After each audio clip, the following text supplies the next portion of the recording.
once again, we see today the violence from the, from the left again.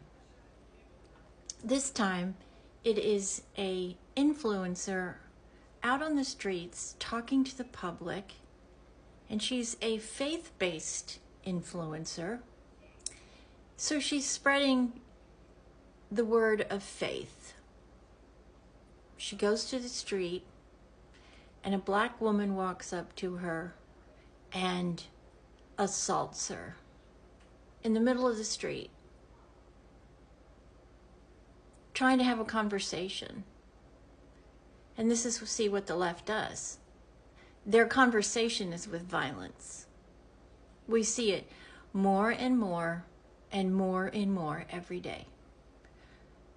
Not being willing to rationally discuss the differences between conservative America and liberal America, from the right versus the left, Republican versus Democrat.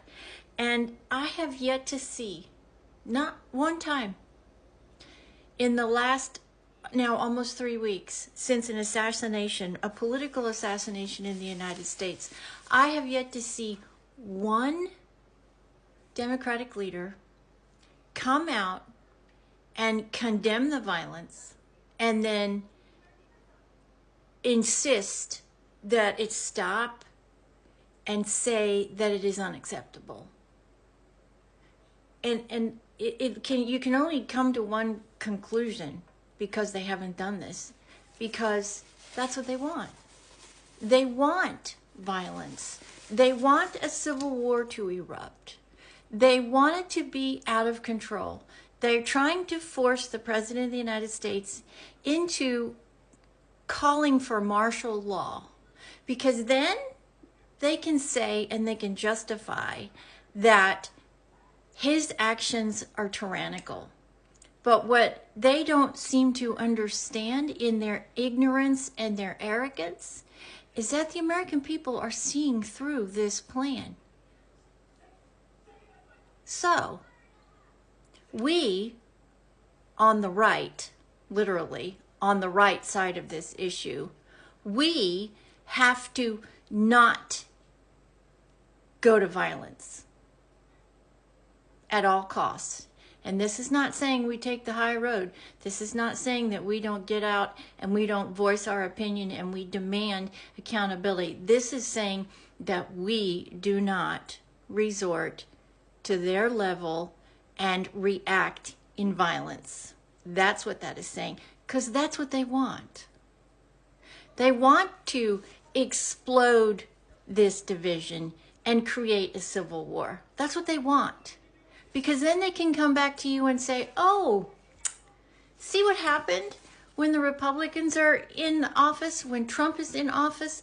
He can't control the situation. So now he has to be a tyrannical leader and call in the armed forces. That's what they want, people. That is their ultimate goal. They want civil war. If you don't want that, I don't want that. If you don't want that, then we, on the right side of this issue, cannot, under any circumstances, go to violence. We have to use every other method at our disposal. And one of the most powerful is what I'm talking on right now, social media. If your messages are taken off the platform, go to another one. If it's taken off from there, go to another one. That's how we fix this. It's the only way we fix this. And we have to make sure that we are holding those people in Washington who have created this environment of hate. We have to hold them accountable. We have to put it before the grand jury. We have to let the grand jury decide, and then we have to bring them to justice. That's how civilized societies work. They don't understand that because they're not civilized. Okay? So we have to make sure none of us go to violence in any way, any shape, or any form. Because then, if we do, we're no better than them. We have to use the Constitution. We have to use our faith. We have to use our numbers, because we are the biggest segment in this country, and we have to make sure that it stays that way.